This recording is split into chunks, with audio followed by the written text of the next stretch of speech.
Saat itulah Dana terperanjat melihat seekor buaya putih muncul dari dalam lewi juring, menatap ke arah Mang Daud dan Dana. Matanya merah, tersorot cahaya bulan. Lalu mulai terdengar suara si Abah Karman dengan posisi tangan seperti yang menyembah. Pun sapun sampurasun, amit ampun nu paralun, ka Gusti nu Maha Suci, ka Eyang Aki Buyut Martani, ka Nyai Ratu Narasati. Dan seterusnya diulang-ulang sedemikian rupa.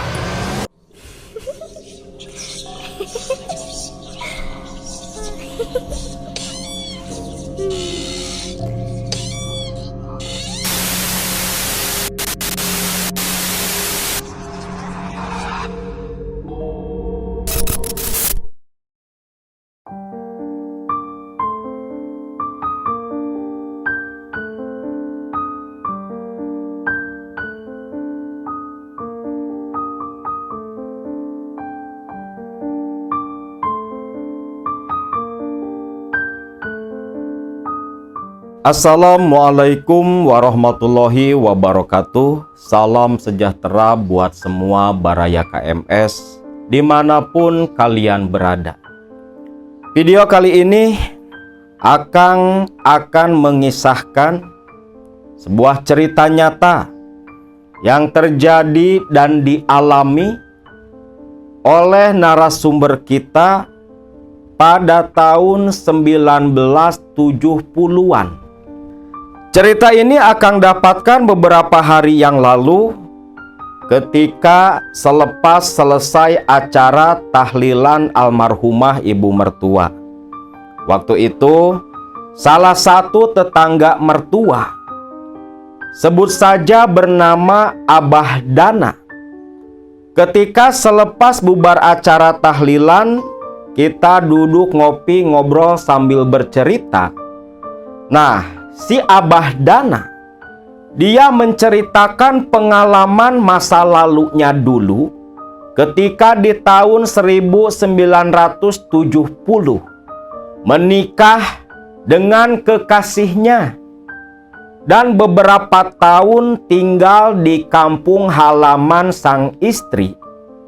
Abah Dana banyak melihat dan menyaksikan, bahkan ikut merasakan sendiri keanehan, keganjilan di kampung Karangtirta.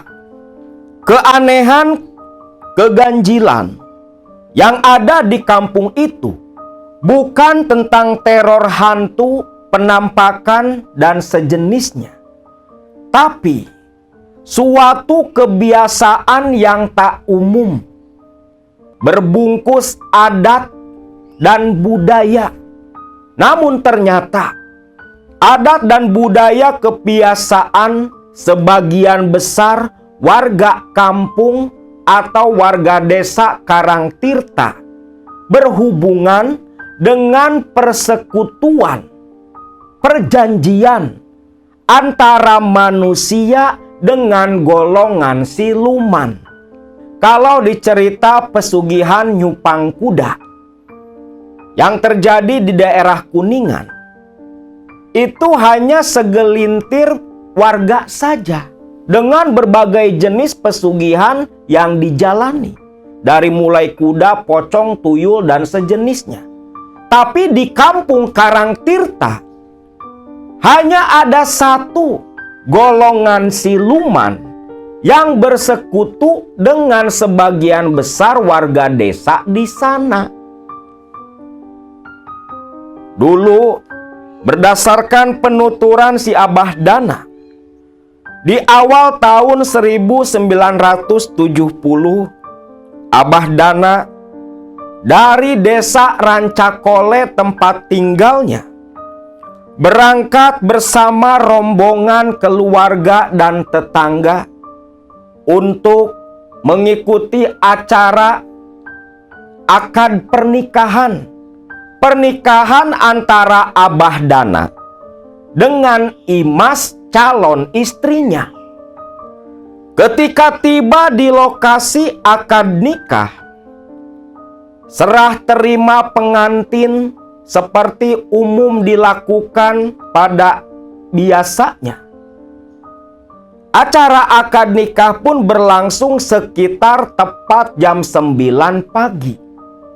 Selepas selesai akad nikah, rombongan pengantar pengantin semua ikut makan, menikmati hidangan dan suguhan dari keluarga pengantin perempuan.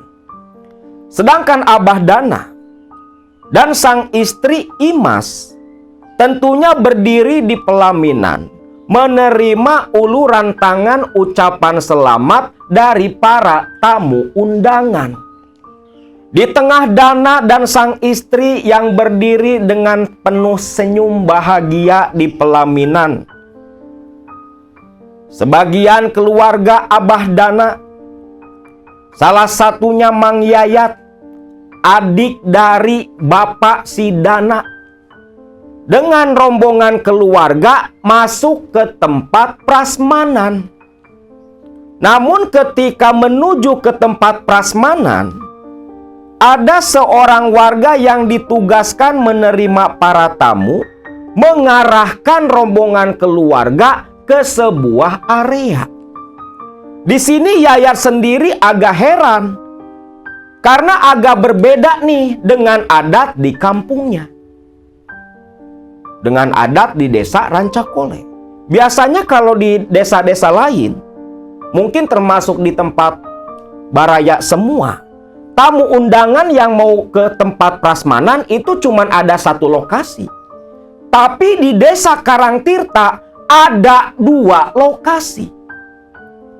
Yayat keluarga beserta rombongan mengantri di area sebelah kiri. Yayat sendiri sempat bertanya-tanya, ini kan ada 2 area, kenapa gak dibagi 2 aja? Biar rombongan gak perlu ngantri lama seperti itu. Namun anehnya, selama mereka mulai makan, ruangan sebelah itu tak terlihat dimasuki oleh siapapun. Dan anehnya, ini pagi hari loh.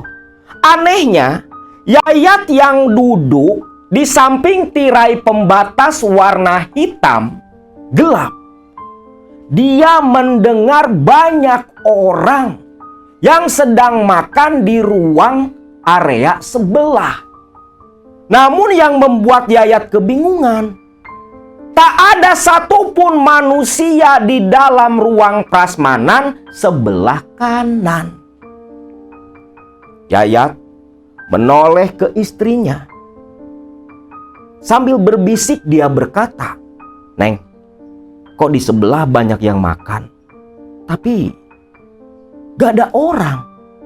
"Ah, itu cuman pendengaran akang. Gak ada kok, Kang. Dari tadi juga yang diisi cuma ruangan ini. Tuh lihat, masih banyak yang ngantri. Sayang aja sih, Kang.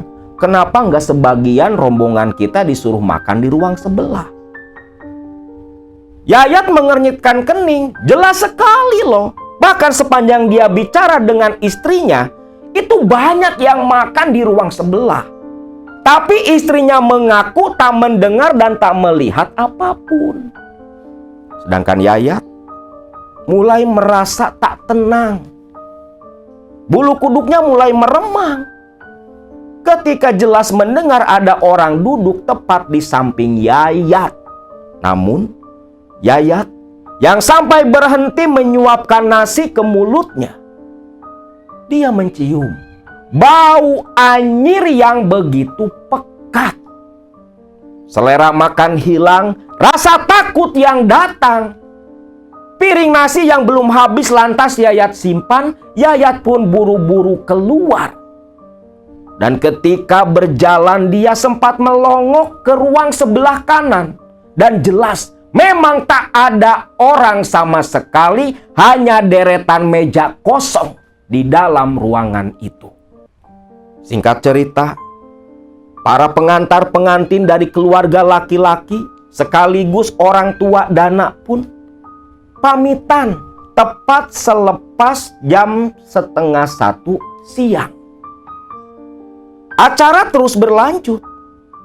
Jam 3 sore, Dana dan Imas yang sudah lelah memilih beristirahat di kamar pengantin. Sedangkan di luar, tamu-tamu masih banyak berdatangan. Masuk ke malam hari. Selepas Isya jam 8 malam, Dana di kamar pengantin dengan Imas istrinya sedang didandani. Karena katanya di desa Karangtirta, tamu itu siang malam masih terus ada. Nah, selepas didandani, Dana dan Imas pun keluar. Duduk di pelaminan. Namun di sini Dana terkejut. Karena ketika tamu-tamu berdatangan, tamu yang di malam hari, ada yang aneh. Beberapa tamu undangan yang datang, ketika hujan gerimis tiba-tiba turun, di antaranya ada tamu-tamu yang di bagian keningnya ada garis melintang berwarna putih. Dana tentunya heran. Itu laki-laki atau perempuan ada yang pakai garis putih di kening. Dana menoleh ke istrinya Imas. Neng, itu kok ada tamu yang keningnya garis putih? Itu kenapa? Oh, itu hanya sebagai tanda, Kang. Tanda kalau yang datang dengan kening garis putih itu pakai bedak, Kang. Itu tandanya warga asli kampung kita, ucap si Imas. Oh gitu. Lah kenapa mesti dibeda-bedain? Ya beda lah, Kang. Lah nanti juga Akang bakal tahu, ucap Imas dengan nada penuh misteri. Dana pun tak terlalu memperdulikan. Dia pengennya cepat-cepat turun dari pelaminan, masuk kamar pengantin, dan mulai menindih tubuh Molek kekasihnya. Ya maklum, pengantin baru, apa sih yang diharapin? Rata-rata kayak gitu kan kalau di malam pertama. Nah, tepat jam 10 ini tamu masih pada berdatangan nih. Cuman yang ada kening putih itu sudah berkurang. Banyaknya yang kening polos. Dana dan Imas masuk ke kamar pengantin. Hanya keluarga Imas yang melayani para tamu undangan. Singkat cerita, malam pengantin pun berlangsung cukup seru. Gak perlu diceritain lah. Semua sudah mengalami. Nah, pagi harinya, Dana dan Imas yang memang kelelahan bertempur pertama kali semalaman. Mereka sampai pada bangun kesiangan, sholat subuh pun dikodok. Jam 9 pagi mereka berdua baru keluar dari kamar pengantin. Aktivitas ya seperti biasa. Walau Dana agak canggung kepada ibu bapak mertuanya. Karena selama hubungan PDKT, baru kali itu Dana menginap di rumah sang mertua. Singkat cerita, 3 hari kemudian pasca akad pernikahan, Dana malam itu berkumpul dengan ibu bapak mertuanya, Nok Juju dan Aki Tatang, di ruang tamu. Di tengah berkumpul dengan ibu bapak mertuanya, Dana menyatakan keinginannya untuk memboyong Imas ke kampungnya Dana di desa Rancakole. Pak, Bu, Dana mau minta izin, Bu. Mungkin Dana tinggal di sini hanya sekitar 1 minggu. Nanti selepas 1 minggu, Dana mau bawa Imas ke Rancakole, Bu. Dana mau bawa Imas tinggal di sana. Ya itu pun kalau ibu dan bapak mengizinkan, ucap Dana. Mendengar itu, terkejut nih si Nok Juju dan Aki Tatang, mertuanya Dana. Aduh Dana, Ngapain mesti tinggal di Rancakole? Tinggal saja di sini. Imas ini anak ibu satu-satunya. Kalau Imas kamu bawa pergi ke Rancakole, siapa yang nemani ibu sama bapak? Ibu sama bapak ini sudah tua, Dana. Sebaiknya kamu juga tinggal di sini saja. Toh kalau ibu dan bapak sudah mati, rumah ini kan jadi milik kalian berdua. Sekalian saja kamu bantu bapakmu ini garap ladang, garap sawah. Siapa yang mau ngurus kalau bukan kamu? Toh itu semua nanti jadi milik kamu juga, ucap ibu mertuanya. Dana pun mengerti, karena memang sudah dia prediksi bakal terjadi seperti itu. Karena si Imas ini nggak ada saudara lain. Maksudnya tak punya saudara kandung, hanya anak tunggal. Akhirnya Dana pun setuju mengikuti saran dan keinginan ibu bapak mertuanya.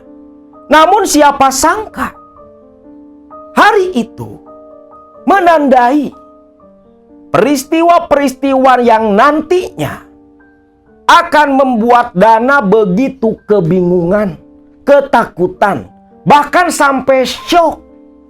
Karena dari mulai hari itu, hari di mana Dana meminta izin untuk membawa sang istri, namun ditolak, dan Dana setuju untuk tinggal di sana, menjadi awal terbuka dan terkuaknya misteri persekutuan Desa Karangtirta yang berjamaah melakukan perjanjian pesugihan dengan sosok bangsa siluman. Awal pertama keganjilan di Desa Karangtirta. 1 bulan pasca menikah, kerja Dana setiap harinya hanya ikut dengan Bapak Tatang, sang mertua, ke sawah, ke ladang, ke kebun, merawat dan memelihara tanaman milik sang mertua. Nah, satu saat sore hari itu sepulang dari sawah, Dana sedang duduk istirahat di depan rumah sambil merokok dan menikmati segelas kopi. Dana didatangi oleh Mang Daud, paman dari Imas, adik Pak Tatang. Ketika Mang Daud masuk ke halaman rumah, dia menyapa Dana. Dan dari sawah?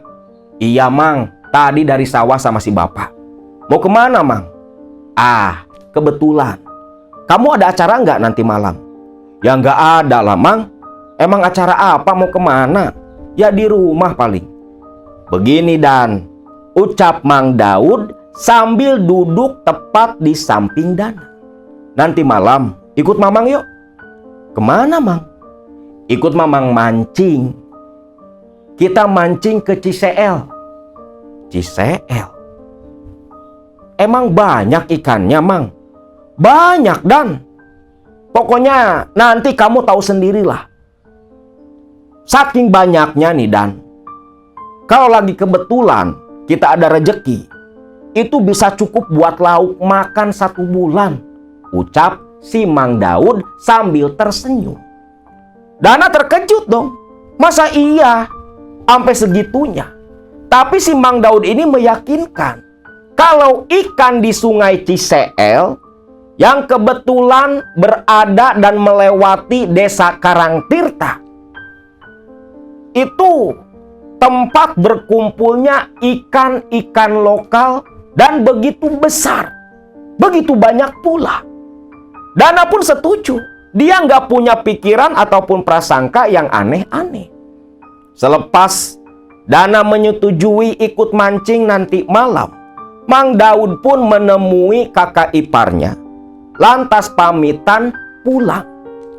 Singkat cerita, jam 8 malam Dana pun dijemput oleh Mang Daud. Membawa pancing, mereka berdua berjalan bersama menuju ke arah Sungai Ciseel. Di perjalanan, Dana bertanya, "Mang, memang di bagian mana kita mau mancing?" "Itu loh Dan, di dekat Sasak Gantung, jembatan gantung. Tepat di dekat Lewi Jurig. Di dekat Lewi Jurig, itu tempat biasa di mana ikan-ikan berkumpul."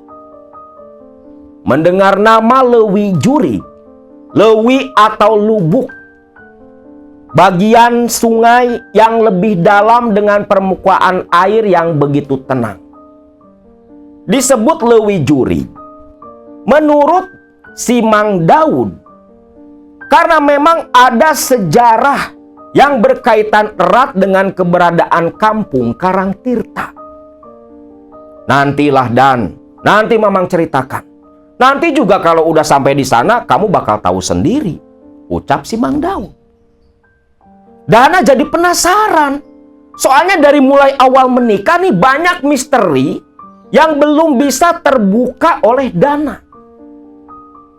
Singkat cerita, tiba di pinggiran sungai Ciseel, di Lubuk Jurig atau Lewi Jurig yang cukup terkenal di daerah sana.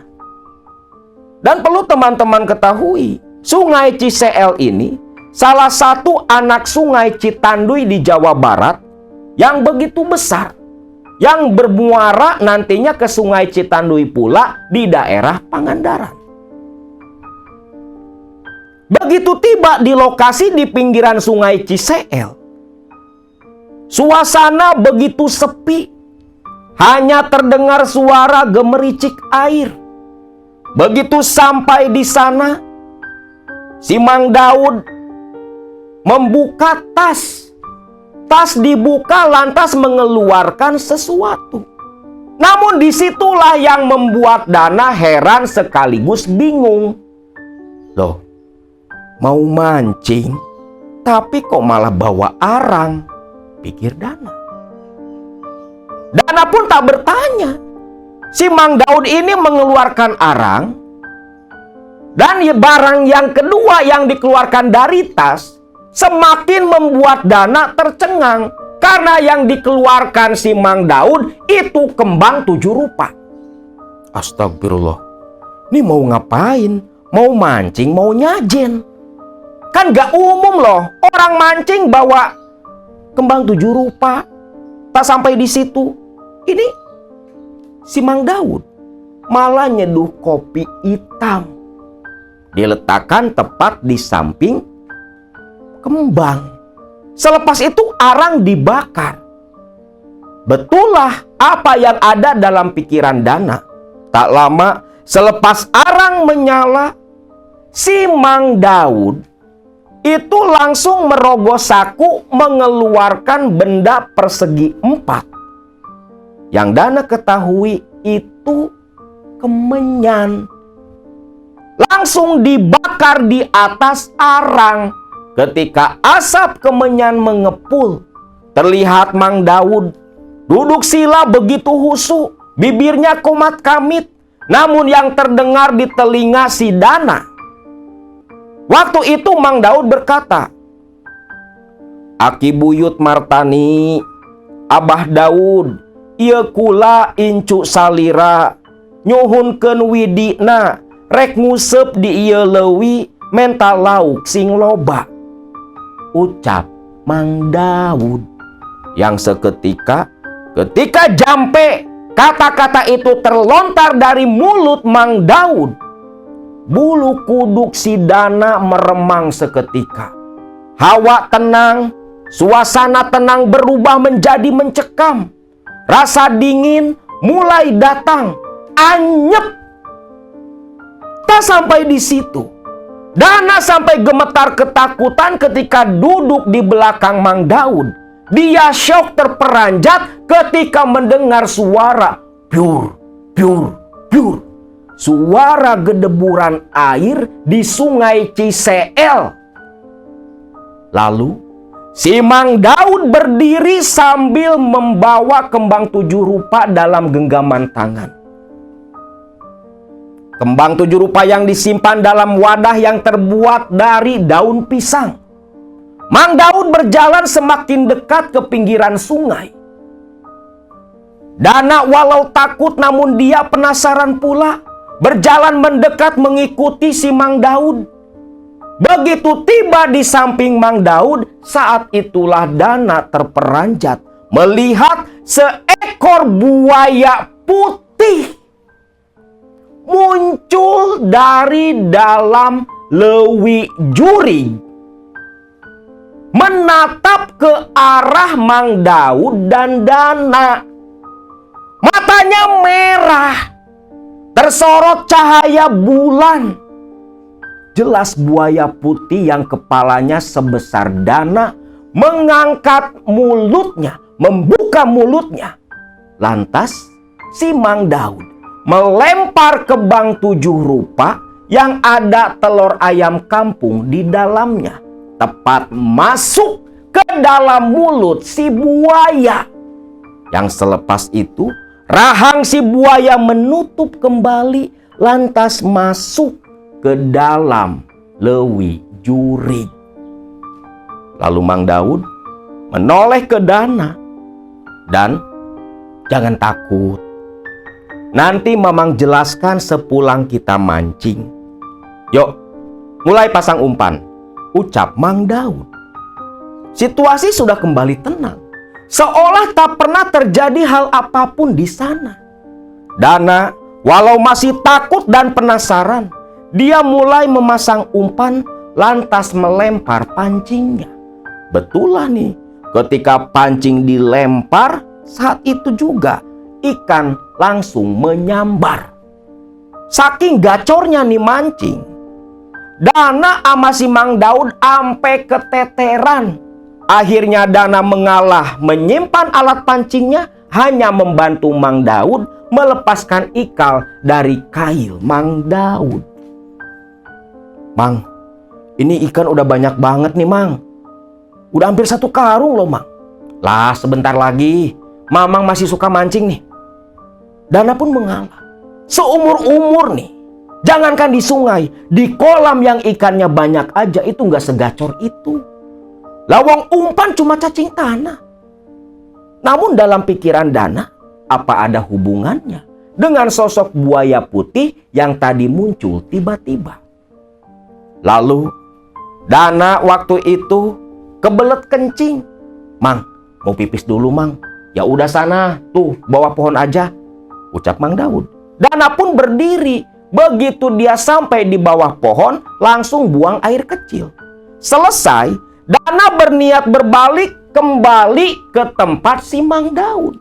Namun, ketika berbalik berjalan menuju ke arah Mang Daud, saat itulah Dana melihat ada sosok lelaki tua jongkok tepat di samping Mang Daud,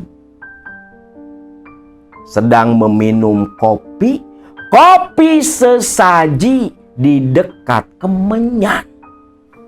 Dana menatap tajam ke arah sosok lelaki tua itu. Loh. Itu siapa? Itu kan kok kopi sesaji, pikir Dana. Apa mungkin temannya Mang Daud? Dana pun berjalan mendekat. "Aki," Dana menyapa. Lelaki tua itu pun menoleh dan tersenyum ke arah Dana.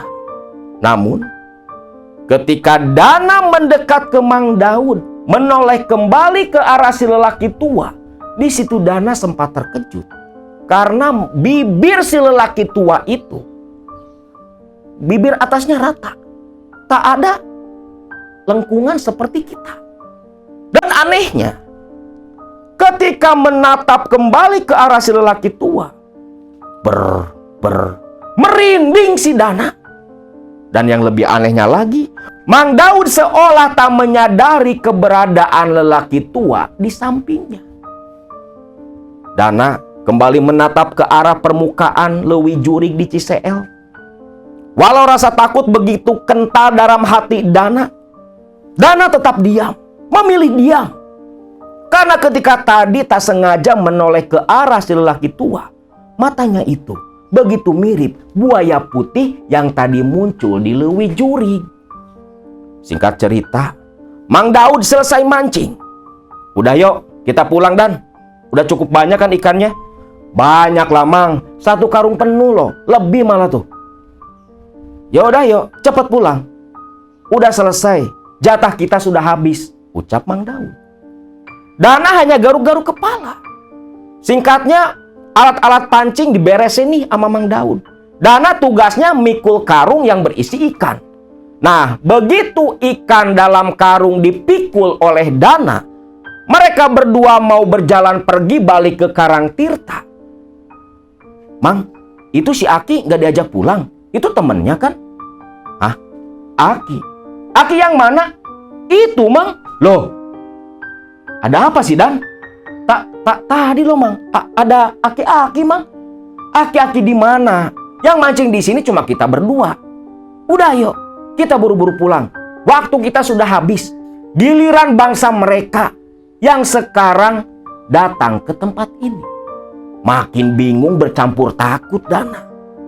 Buru-burulah Dana setengah berlari mengikuti langkah kaki Mang Daud. Sepanjang jalan gak ada yang bicara nih. Bahkan si Mang Daud seperti yang begitu terburu-buru. Barulah ketika masuk ke area pemukiman desa Karangtirta, langkah kaki Mang Daud mulai perlahan.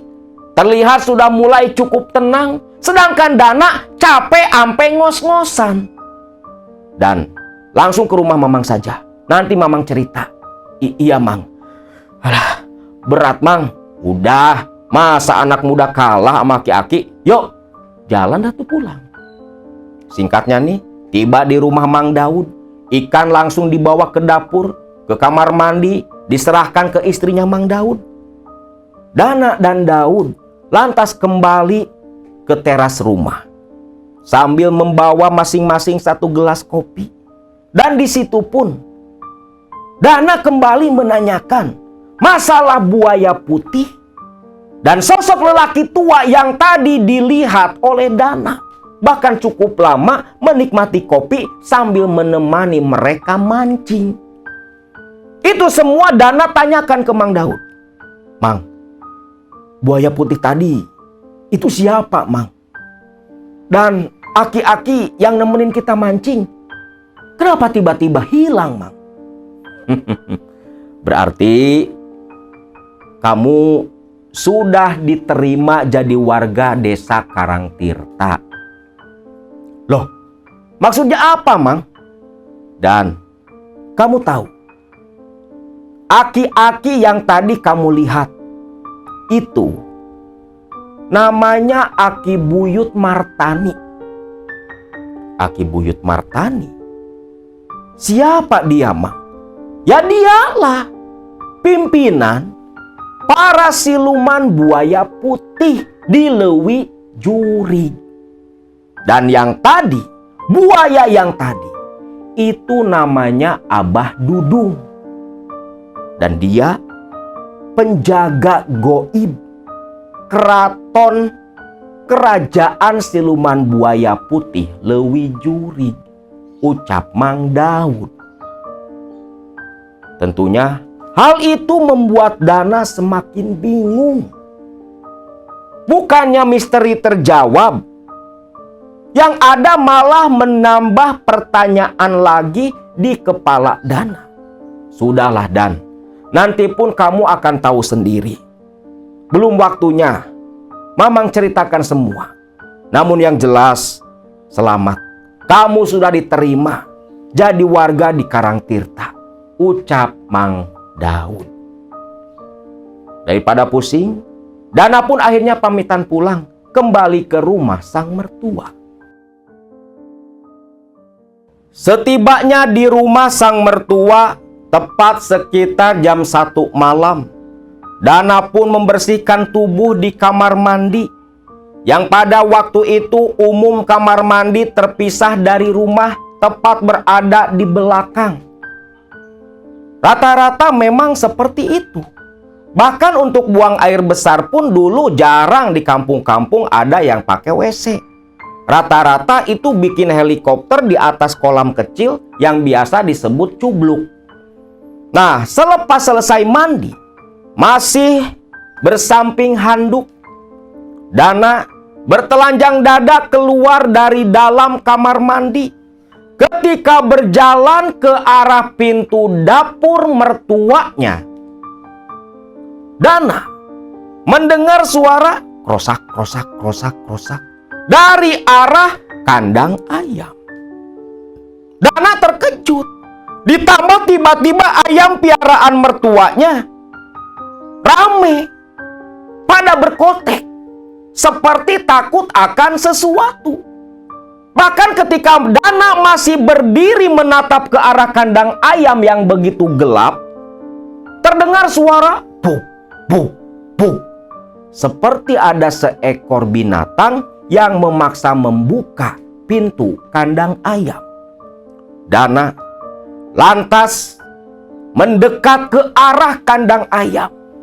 Baru beberapa langkah, Dana kembali diam gemetar ketakutan tatkala menatap seekor buaya berwarna putih yang begitu besar sedang berusaha membuka pintu kandang. Dana lantas dia pun berbalik lari masuk ke dalam dapur sambil teriak memanggil bapak mertuanya. "Pak, Pak Tatang, Bapak, buaya Pak, buaya," ucap Dana. Terdengar suara langkah kaki dari tengah rumah, dari dalam kamar nih, berlari ke dapur. "Loh, Akang kenapa?" ucap Imas yang khawatir melihat kondisi suaminya. Handuk lepas, gak pakai daleman apa-apa, telanjang bulat, duduk di atas lantai tanah dapur mertuanya. Mukanya pucat, terlihat jelas wajah ketakutan, tubuhnya gemetar. "Ya Allah Kang, ditutup atuh," ucap Imas, ngambil handuk ditutup tuh burungnya. Sedangkan Pak Tatang dan Nok Juju istrinya hanya keheranan menatap kelakuan menantunya. "Loh, Dan, ada apa?" Mas, kamu bawa air putih, kasih minum suamimu." Tatang mendekat sambil mengurut-ngurut punggungnya Dana. Tak lama Imas datang, ngasih air minum. Langsung ditenggak habis oleh Dana. Terlihat Dana mulai tenang, mengatur napas. "Ada apa, Dan?" teriak-teriak. Pak, ada buaya, Pak." "Buaya? Buaya apa?" tanya Kitatang seperti yang gak kaget loh. Buaya, Pak. Buaya putih, Pak." "Oh, buaya putih. Di mana?" Di kandang, Pak." "Oh." "Nok, dimakan kayaknya sama Eyang Buyut." "Ya udahlah, Pak, nggak apa-apa. Kalau dimakan Eyang Buyut, ya baguslah. Tambah beruntung kita, Pak," ucap Nok Juju. Yang tentunya jawaban itu membuat Dana ngeblank pikirannya. Ini apa sih? Ada apa gitu? Ini kampung apaan? Pikiran Dana. "Udah Kang, udah. Yuk masuk dulu. Pakai baju dulu. Nanti Akang masuk angin," ucap Imas membantu Dana berdiri. Waktu itu Dana pun dituntun masuk ke dalam kamar, mengenakan pakaian, lantas dipanggil Aki Tatang ke ruang tamu. Dana pun duduk di ruang tamu, masih dengan raut wajah yang begitu kebingungan. "Dan, mungkin kamu terkejut. Jangan takut, karena hal seperti tadi akan sering kamu temui. Perlu kamu ketahui, Dan, buaya putih yang tadi kamu lihat, itu kakek buyutnya Bapak, leluhurnya si Imas." Dalam pikiran Dana, "Ini gua ngawin anak buaya," pikiran si Dana. Ya kan ucapan Pak Tatang seperti itu. Buaya putih tadi disebut leluhurnya. Berarti keluarga istrinya Abah Dana itu keturunan buaya. Dana hanya bisa diam. Maksud Bapak?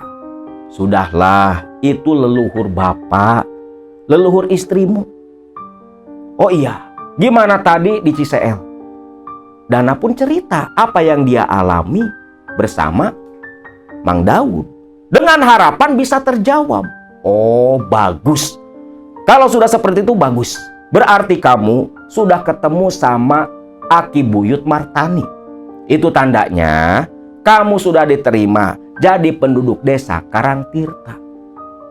Jawaban sama dengan yang diucapkan oleh Mang Daud. Kebayanglah bingungnya Abah Dana dulu seperti apa. Tapi walau bersikeras berusaha menggali, bertanya lagi ke ibu bapak mertuanya, bahkan ke Imas istrinya, tak ada jawaban jelas yang malah membuat Dana semakin menumpuk pertanyaan di dalam kepala. Waktu berlalu, Dana pun sudah mulai melupakan kejadian malam itu. Sampai satu saat, masih di tahun pertama pernikahan Dana, waktu itu masuk bulan Mulud atau bulan Robiul Awal. Saat itu bertepatan dengan waktu panen. Tentunya Dana yang membantu bapak mertuanya Tatang di sawah, yang memang punya sawah cukup luas. Karena pesawahan di desa Karangtirta itu kurang lebih 150 hektar. Dan semua milik penduduk Karangtirta. Bisa dibilang nih kampung sugih, kampung kaya raya. Hampir semua penduduknya punya sawah semua. Termasuk keluarga Imas, istrinya Abah Dana. Luas sawahnya ada berapa hektar di sana. Belum lagi tanah kebun, empang. Sejahteralah hidup para penduduk kampung di Karangtirta. Nah, waktu itu Dana pulang panen padi, pulang ngarit. Capek, selesai mandi, makan. Jam 5 sore itu, Dana seperti biasa sering menghabiskan waktu sore di teras rumah.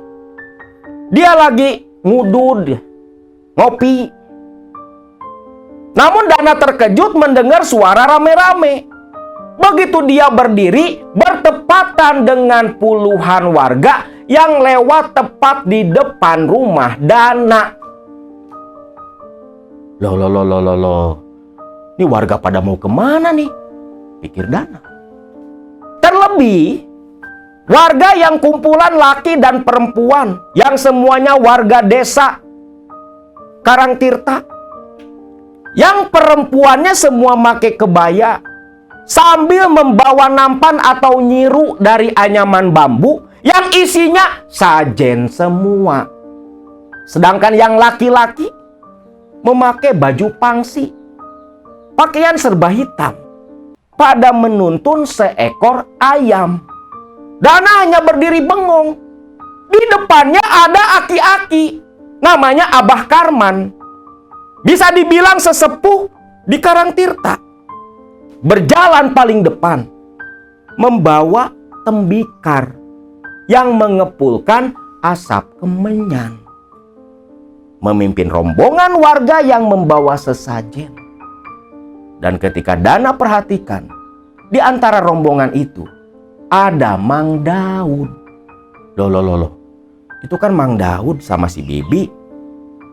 Ini orang pada mau kemana sih? Pikir si Dana. Dana lantas masuk niat bertanya ke bapak mertuanya. Pak, itu warga pada mau kemana sih, Pak? Mana? Itu, Pak, itu tuh. Sambil nunjuk ke jalanan. Oh, itu mau nyajen muludan. Nyajen muludan. Acara apa, Pak? Lah, kamu ikut saja sana. Biar kamu tahu dan nambah wawasan pula. Ada si Daud gak? Ada, Pak. Ada Mang Daud, Pak. Dia bawa ayam hitam, Pak. Oh iya, ikuti saja. Nanti kamu bareng aja sama si Daud. Karena memang tahun ini giliran si Daud dari keluarga kita. Kalau tahun kemarin mah bapak yang nenteng ayam seperti itu. Udah, kamu ikut sana. Ucap Pak Tatang. Dana didorong rasa penasaran. Dan begitu ingin tahu, langsung aja keluar dari rumah nyusul tuh rombongan. Rombongan itu ternyata mengarah ke Lewi Juri, ke Sungai Ciseel di dekat Sasak Gantung, tempat biasa dulu Daud dan Dana mancing. Dan anehnya, memang udah sore nih waktu sandekala. Tiba di pinggiran Sungai Ciseel itu sudah 5:30. Namun, langit gelapnya itu malah seperti malam. Gelap banget. Seolah malam datang lebih dulu di langit desa Karangtirta. Seolah waktu datang lebih cepat di sana. Dan ketika tiba di dekat Lewi Juri, tak jauh dari Sasak Gantung, rombongan semua berhenti. Tak ada satupun yang bersuara sama sekali. Hening, sepi. Lu bayangin pinggir sungai. Di waktu sandekala, orang-orang bawa sajen. Asap kemenyan terus mengepul menerpa hidung si Dana. Dana duduk di rombongan paling belakang sambil terus memperhatikan si Mang Daud. Dana tak berani bicara karena semua orang pun hanya diam. Lalu si Abah Karman yang mimpin rombongan duduk bersila, kembali menaburkan kemenyan di atas arang. Asapnya mengepul, membumbung tinggi. Lalu mulai terdengar suara si Abah Karman dengan posisi tangan seperti yang menyembah. Pun sapun sampurasun, amit ampun nuparalun, Kagusti Nu Maha Suci, Ka Eyang, Aki Buyut Martani, Kanyai Ratu Narasati, dan seterusnya. Diulang-ulang sedemikian rupa. Lalu si Abah Karman tiba-tiba berdiri, masih membawa tembikar yang berisi arang menyala dengan asap mengepul. Pelan dia turun ke bawah, ke pinggiran Sungai Ciseel yang waktu kemarau saat itu airnya sedang surut. Batu-batu besar pun terlihat. Lalu dia meletakkan tembikar tempat bakar kemenyan, lantas menepuk-nepukkan telapak tangan ke permukaan air. Dia berdiri menoleh ke arah rombongan warga Karangtirta yang membawa sesaji. Sok, ngantri. Dimulai nupang harepna, ucap Abah Karman. Nah, yang duduk paling depan, pasangan suami istri tentunya, itu turun ke pinggiran Sungai Ciseel. Nampan berisi sesaji langsung dilarung ke sungai. Ayam pun dilempar pula. Selepas tentunya disembelih dengan begitu cepat. Dan terus bergantian sampai semua orang selesai melarung sesaji. Tepat saat itu sudah masuk malam hari. Orang-orang habis ngelarung sajen kan pada naik lagi ke atas. Begitu semua orang sudah tiba di atas, Abah Karman masih di bawah seperti sedang membaca jampi-jampi. Lantas tiba-tiba terdengar suara gemuruh dari arah hulu Sungai Ciseel. Si Abah Karman pun lari kembali ke pinggiran ke atas. Dibantu warga sampai ditarik. Dan waktu itulah Abah Dana sampai terkejut. Dana terkejut bukan main ketika muncul air bah dari arah hulu sungai yang waktu itu lagi musim kemarau. Dan yang lebih membuat Dana tercengang, di mana Dana waktu itu berdiri di samping Mang Daud. Dana melihat di lokasi tadi tempat menyimpan sesaji, muncul ke permukaan di antara air kecoklatan kepala-kepala buaya beraneka rupa ukurannya. Namun yang jelas, sepasang buaya berwarna putih seolah jadi pemimpin rombongan puluhan buaya di belakangnya yang semua membawa sesaji-sesaji yang tadi dilarung di sana. Dan anehnya, Selepas sesaji-sesaji itu dibawa oleh rombongan buaya, air bah pun berhenti seketika, menyisakan air kecoklatan saja. Selepas itu, si Abah Karman pun mengucapkan rasa syukurnya, lantas memimpin rombongan warga kembali ke Karangtirta. Dana tak jauh berjalan terus di samping Mang Daud. Sudahlah Dan, nanti Mamang bahas di rumah saja ya.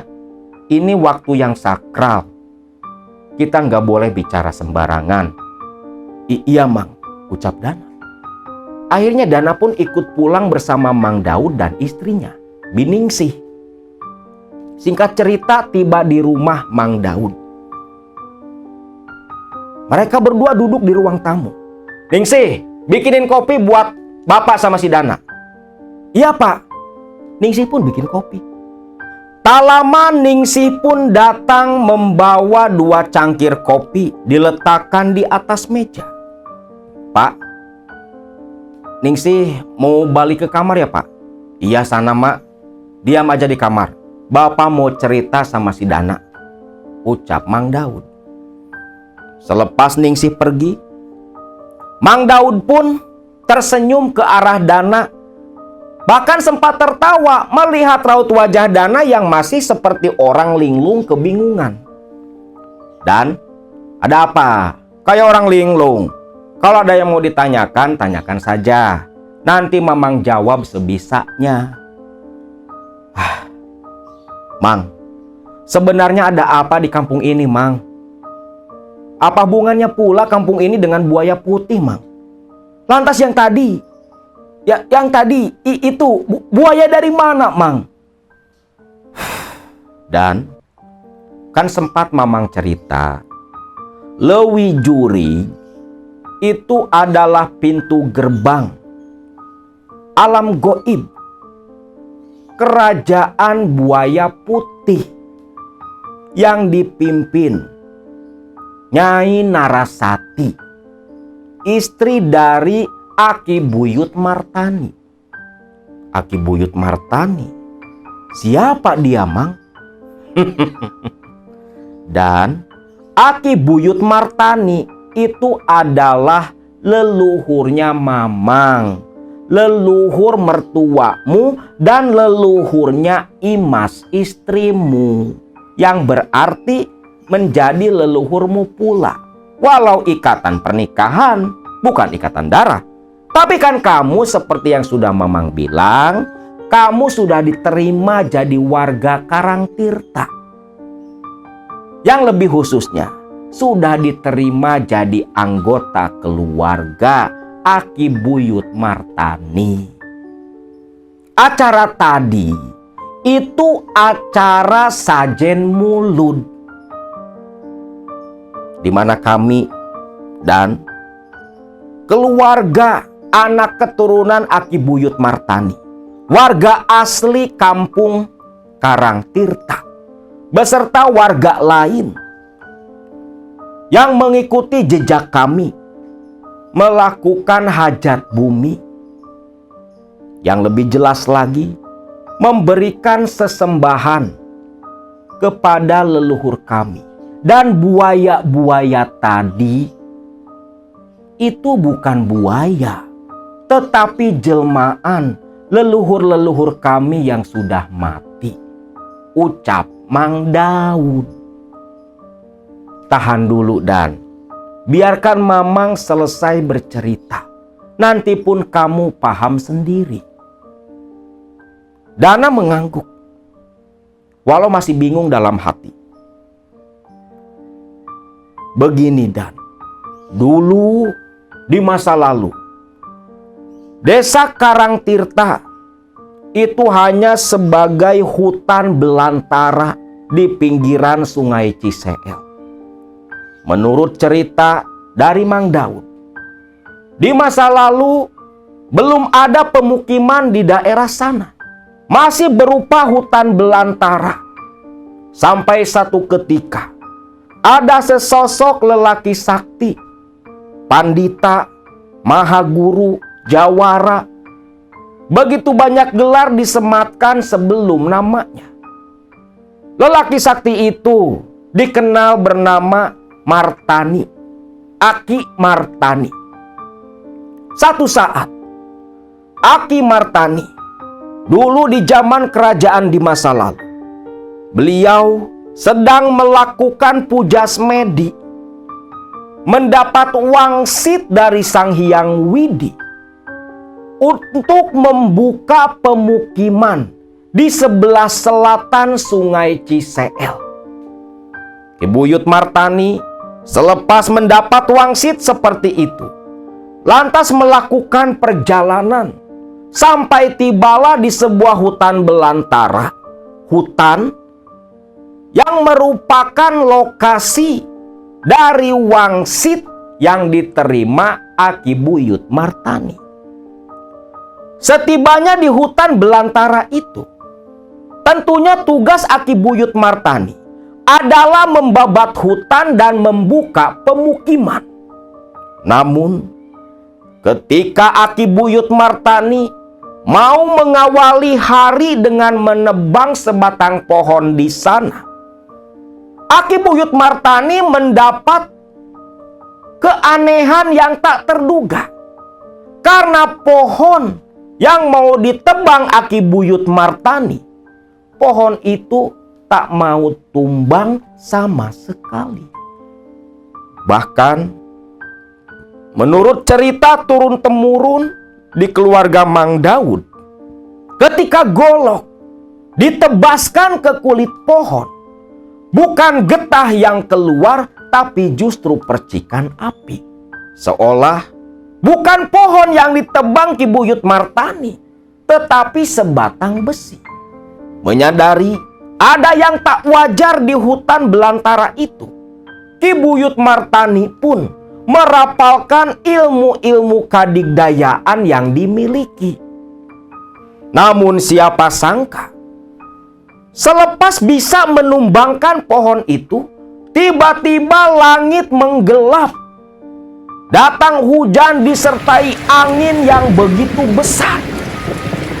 Ki Buyut Martani sampai harus berlindung di balik akar pepohonan yang menjulang. Dan malam harinya, Aki Buyut Martani didatangi rombongan manusia, namun berkepala buaya yang dipimpin seorang perempuan cantik, yang ketika bertemu dan berhadapan dengan Aki Buyut Martani, perempuan cantik itu memperkenalkan dirinya Nyai Ratu Narasati, ratunya para siluman buaya putih dari Lewi Juring. Di mana di situ Ki Buyut Martani bertarung dengan para prajuritnya Nyai Ratu Narasati. Berkat kedigdayaannya, para prajurit Narasati pun luluh lantak. Sampai tiba giliran Narasati bertarung dengan Ki Buyut Martani. Mereka berdua sama sakti, tak ada satupun yang bisa mengalahkan satu sama lain. Konon katanya pertarungan itu berlangsung beberapa hari.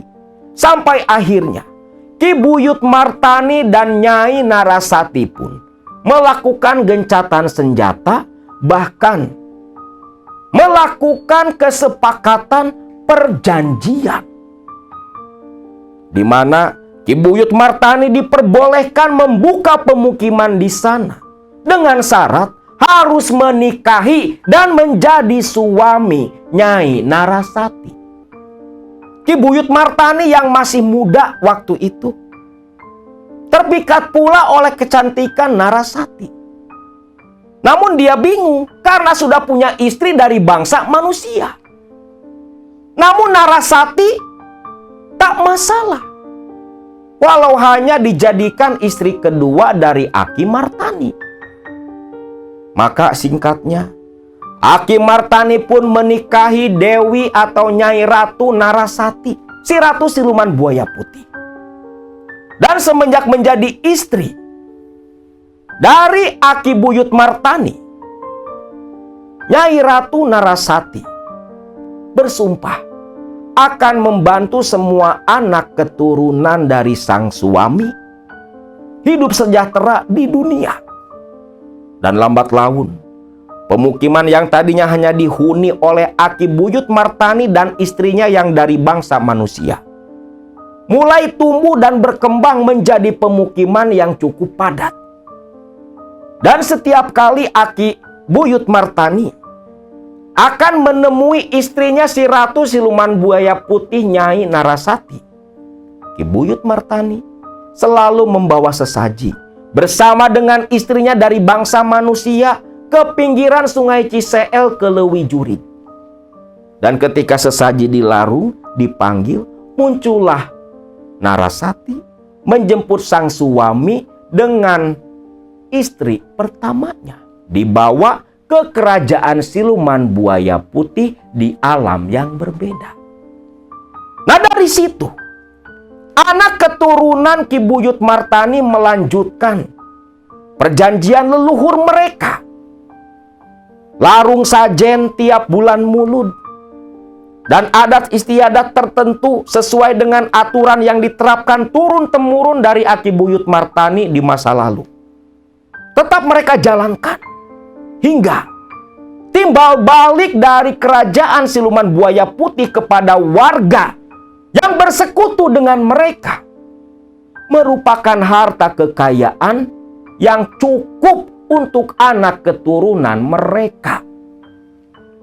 Dan memang rombongan yang tadi berjalan bersama larung saji di pinggiran Sungai Ciseel itu semua luas sawah, luas kebunnya, punya empang banyak pula.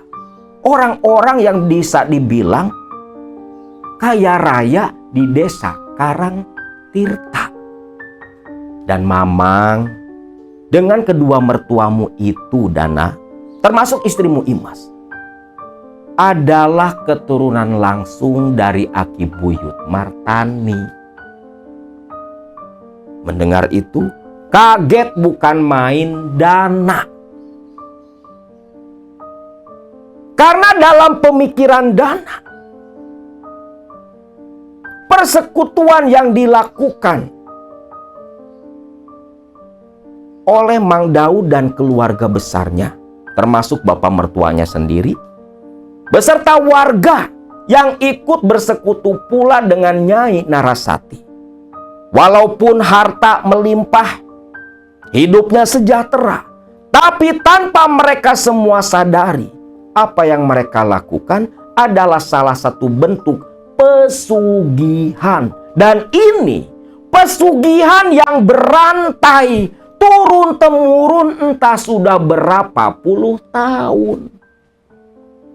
Dan ketika para penyembah setan ini mati, mereka dikubur seperti umumnya jasad manusia. Tetapi yang sebenarnya mereka malah kembali ke Lewi Juri dan selalu mewujudkan diri menjadi seekor buaya ketika berinteraksi dengan anak sanak saudara.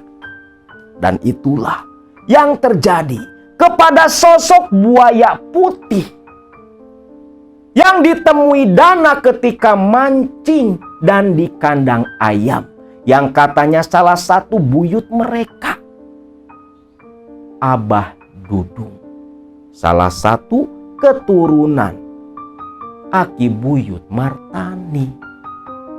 Mendengar itu semua, Dana dalam hati hanya menggelengkan kepala, mengusap dada, tak menyangka dia sudah menikahi perempuan cantik yang ternyata turunan buaya.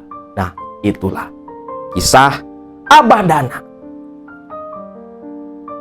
yang sempat tinggal di sebuah desa di pinggiran Sungai Ciseel, Jawa Barat, yang dulu di masa lalu hampir sebagian besar warganya bersekutu demi harta kekayaan, bersekutu dengan mereka para siluman buaya putih Lewi Juri.